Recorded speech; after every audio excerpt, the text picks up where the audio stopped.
નમસ્તે વિદ્યાર્થી મિત્રો, ધોરણ 9માં અત્યારે આપણે વાત કરી રહ્યા છીએ ચેપ્ટર નંબર 8 ગતિ. હવે ગતિમાં સૌથી પહેલા લેક્ચરમાં આપણે વાત કરી હતી સ્થાનાંતરની, અંતરની. આ બંને એકમો છે, આ બંને જે ભૌતિક રાશિઓ છે એમને આપણે વ્યાખ્યાયિત કરી હતી અને આ બંને ભૌતિક રાશિઓને લગતો એનો જે એસઆઈ એકમ છે એના વિશેની ચર્ચા પણ આપણે કરી ચૂક્યા હતા. હવે એક દાખલો જોવાનો છે કે એક ખેડૂત 10 મીટર લંબાઈના એક ચોરસ ખેતરની ધારે ધારે 40 સેકન્ડમાં એક ચક્કર છે એ પૂર્ણ કરે છે. 2 મિનિટ અને 20 સેકન્ડ બાદ આ ખેડૂતે પ્રારંભિક સ્થાનથી કેટલું સ્થાનાંતર કર્યું હશે? શું કીધું છે?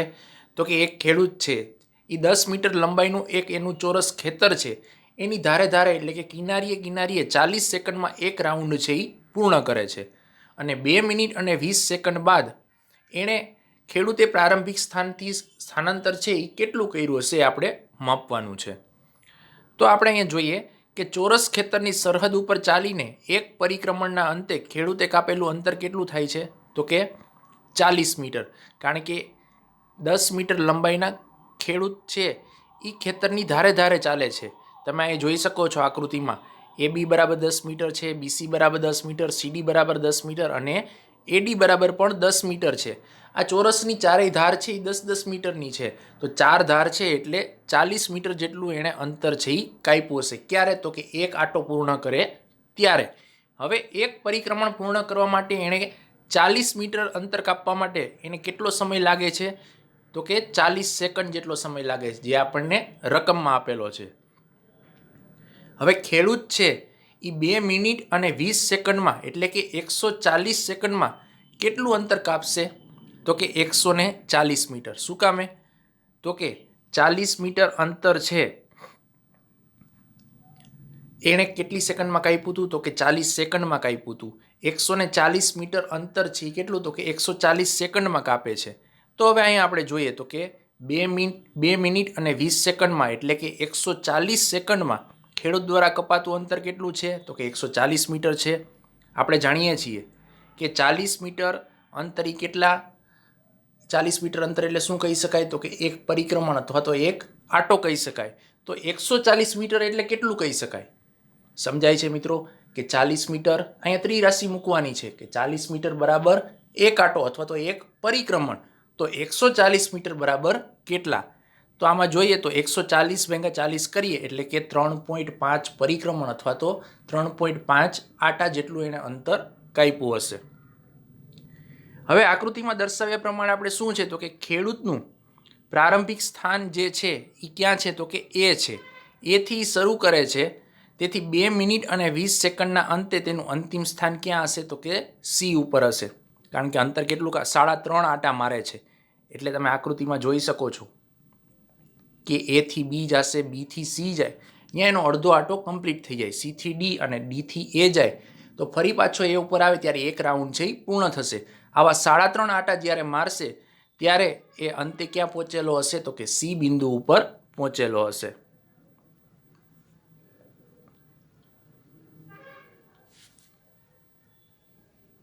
હવે જે 3.5 આટા થાય છે તો 0.5 પરિક્રમણ બરાબર 0.5 ગુણ્યા 40 મીટર એટલે કે 20 મીટર જેટલું વધારાનું અંતર છે એણે કાપ્યું હશે.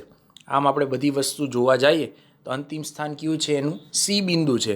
તો ખેડૂતનું સ્થાનાંતર કેટલું થશે? તો કે A બિંદુએથી એણે શરૂઆત કરી હતી, 3 આટા પૂર્ણ કર્યા ત્યારે એ ફરી પાછો A બિંદુએ પહોંચશે. હવે A થી B અને B થી C સુધી પહોંચે ત્યારે અડધો આટો છે એ થઈ જશે. આમ ખેડૂતનું સ્થાનાંતર, જો મિત્રો સ્થાનાંતર કહું છું, અંતર કીએ તો એના 3.5 આટા થાય, પરંતુ સ્થાનાંતર કીધું છે એટલે એ બિંદુએથી B બિંદુ, B બિંદુએથી C, મતલબ ખેડૂતનું સ્થાનાંતર છે એ C સુધીનું હશે. આમ ખેડૂતનું સ્થાનાંતર કેટલું? તો કે 80 જેટલું. હવે તમે આકૃતિમાં જોઈ શકો છો કે A, B અને C આ એક ત્રિકોણ જેવી રચના છે. અહીંયા કાટકોણ ત્રિકોણનો નિયમ વાપરીએ આપણે પાયથાગોરસના પ્રમેય પ્રમાણે, તો AC² બરાબર શું લખી શકાય? AB² વત્તા BC².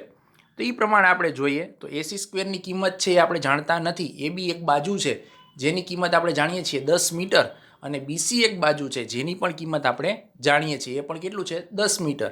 આમ 10 નો સ્ક્વેર વત્તા 10 નો સ્ક્વેર બરાબર 100 + 100 એટલે કે 200 મીટર. કોના બરાબર મળ્યું? તો કે એસી સ્ક્વેર બરાબર મળ્યું. હવે આપણે ફાઇન્ડ કરવાની છે એસીની કિંમત. જેટલું સ્થાનાંતર એણે કાપ્યું છે એ અંતર આપણે ગોતવાનું છે. તો એસી સ્ક્વેર બરાબર 200 મીટર હતા.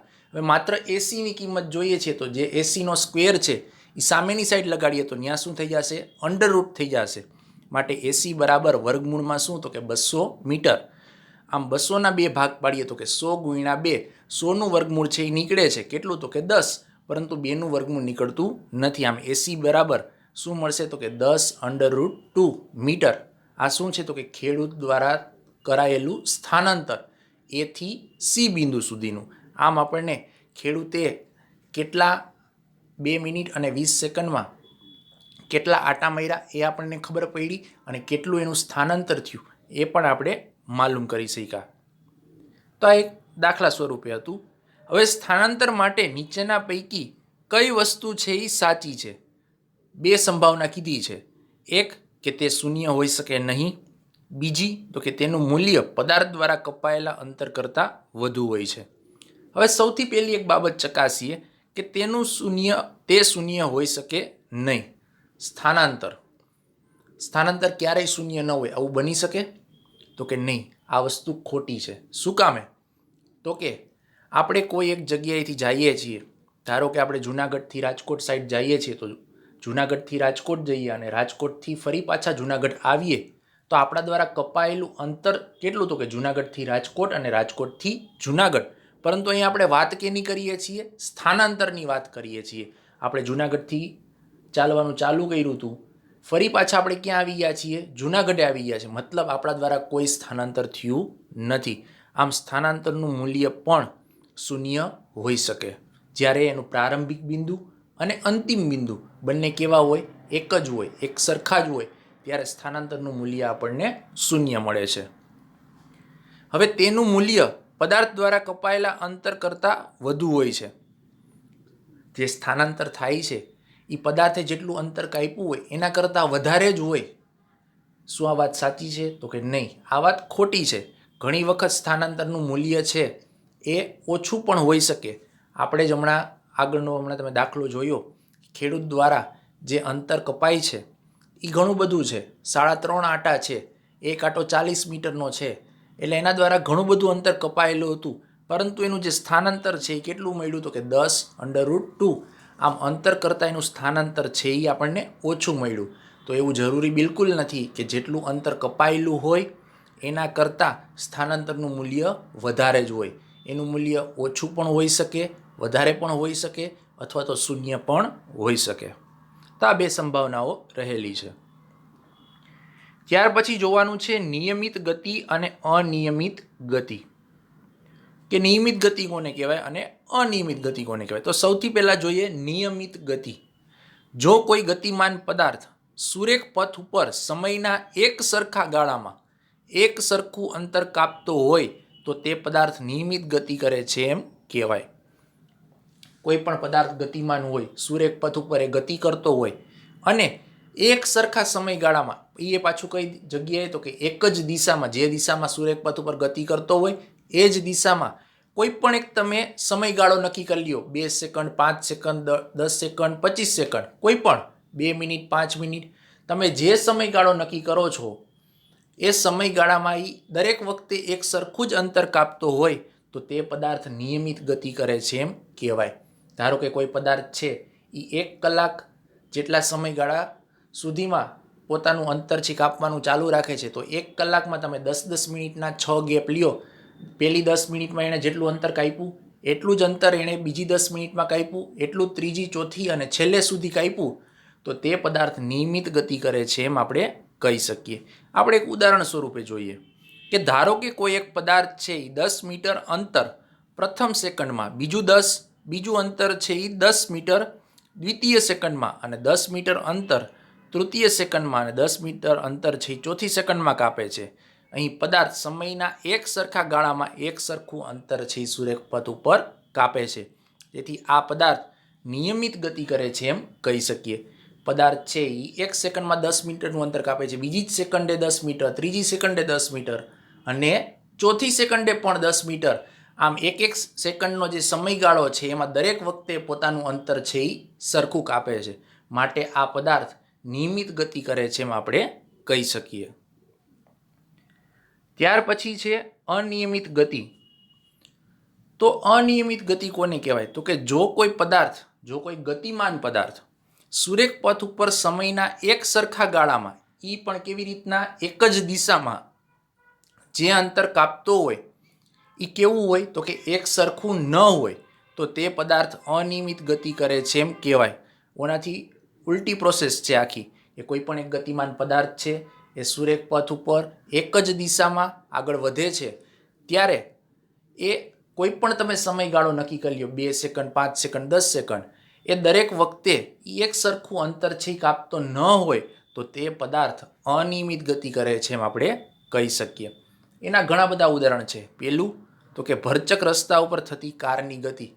કાર હોય, બાઇક હોય, આપણે લઈને રસ્તા ઉપર જતા હોય તો ઘણી વખત ટ્રાફિક હોય છે, ઘણી વખત ટ્રાફિક નથી હોતો, તો ટ્રાફિકને અનુસાર આપણી ગાડીની સ્પીડ છે એ થતી હોય છે. તો આપણી જે કાર અથવા તો બાઇક છે એના દ્વારા થતી ગતિ કેવી છે? તો કે અનિયમિત ગતિ છે. રસ્તા ઉપર ટ્રાફિક હશે તો કારની ઝડપ કેવી થઈ જશે? ધીમી થઈ જશે. જો રસ્તો ખુલ્લો હશે તો કારની ઝડપ વધી જશે. આમ ટ્રાફિક સિગ્નલ લાલ થતાં ત્યાં એ થોભી પણ જશે, ઊભી પણ જશે, તો ત્યારે તેની ગતિ છે એ શૂન્ય થઈ જાય. આમ ક્યારેક વધારે, ક્યારેક ઓછી, તો ક્યારેક એમની ગતિ છે એ શૂન્ય થાય છે. માટે આ કેવી ગતિ છે? તો કે અનિયમિત ગતિ કહેવાય છે. આમ કાર સમયના એક સરખા ગાળામાં એક સરખું અંતર છે એ કાપતી નથી, તેથી તે કેવી ગતિ કરે છે? અનિયમિત ગતિ કરે છે એમ આપણે કહી શકીએ. કારણ કે ક્યારેક કારની સ્પીડ વધી જાય છે, ક્યારેક ઘટી જાય છે, તો ક્યારેક શૂન્ય પણ થઈ જાય છે. તો આવી કન્ડિશનમાં આપણે જે સમયગાળો નક્કી કરીએ, જે કાંઈ પણ ઇન્ટરવલ નક્કી કરીએ, 2 મિનિટ, 5 મિનિટ, 10 મિનિટ, તો એમાં જે કારની સ્પીડ છે એ વધઘટ થતી રહેશે. માટે કારની જે ગતિ છે એ કેવી? તો કે અનિયમિત ગતિ કહેવાય છે. એવું બીજું જ ઉદાહરણ કે એક બગીચામાં કોઈ માણસના દોડવાની ગતિ. દરેક વખતે માણસ એક જ સ્પીડમાં દોડે એ જરૂરી નથી બનતું. માણસ થાકી જાય તો એ થોડુંક ધીમો પણ દોડવા માંડે. જો એ રિલેક્સ થઈ જાય, થાક એનો ઉતરી જાય, તો એની સ્પીડ છે એ વધી પણ જાય. આમ દોડવાની જે ગતિ છે એ પણ કેવી છે? અનિયમિત ગતિ છે. તો આ વાત થઈ નિયમિત ગતિ અને અનિયમિત ગતિની. ત્યાર પછી જોવાનું છે ગતિના દરનું માપન. આપણે ગતિની ક્યારની વાત કરીએ છીએ, તેમના દરનું માપન કેવી રીતના થાય છે એ આખું જોવાનું છે.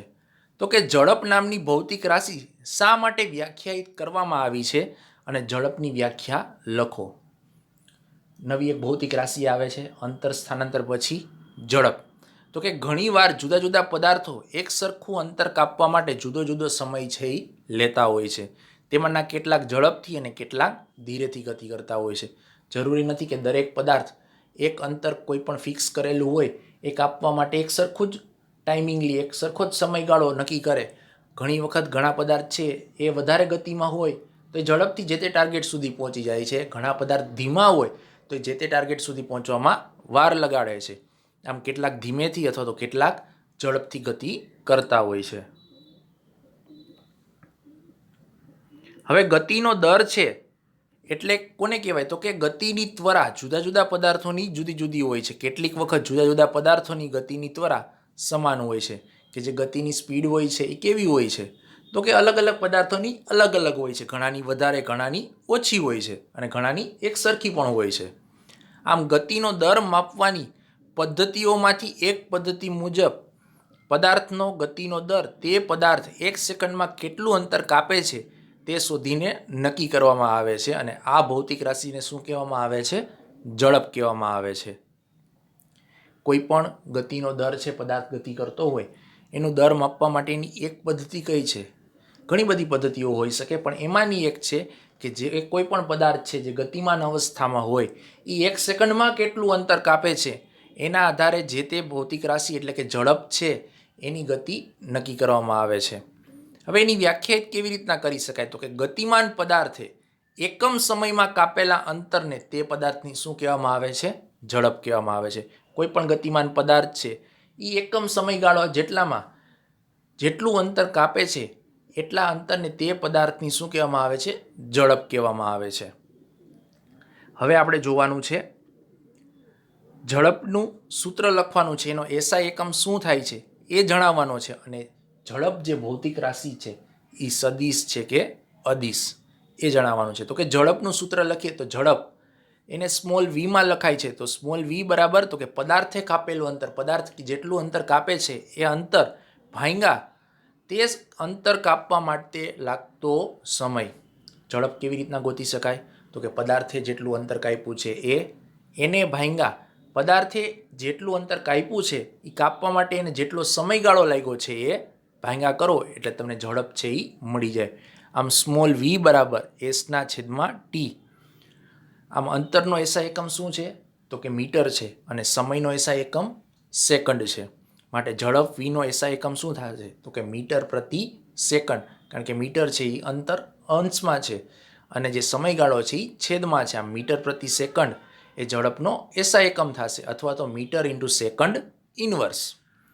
ઝડપ માટે બીજા ઘણા બધા અન્ય પણ એકમો છે જેવા કે કિલોમીટર પ્રતિ કલાક કે જે મોટા અંતરમાં લખવામાં આવે છે. આ ઉપરાંત જો નાનું અંતર હોય તો સેન્ટીમીટર પ્રતિ સેકન્ડ જેવા એકમો પણ લખી શકાય છે. અને ઝડપ શોધવા માટે તેનું મૂલ્ય પણ શોધવામાં આવે છે. કારણ કે ઝડપ છે એ કેવી? તો કે અદિશ રાશિ છે. એના માટે દિશાની કોઈ જરૂરિયાત રહેતી નથી. જે કોઈ પણ રાશિ ભૌતિક રાશિને દર્શાવવા માટે દિશાની જરૂર પડે એવી ભૌતિક રાશિને સદિશ રાશિ કહેવાય છે. અને જે કોઈ પણ ભૌતિક રાશિ છે એને દર્શાવવા માટે માત્ર મૂલ્યની જ જરૂર પડે, દિશાની જરૂર પડે નહીં, એવી ભૌતિક રાશિને અદિશ ભૌતિક રાશિ કહેવાય છે. તો આ વાત થઈ ઝડપની, એમના સૂત્રની, એના એસઆઈ એકમની. વધારે વિગતોની નેક્સ્ટ લેક્ચરમાં ચર્ચા કરીશું. Thank you.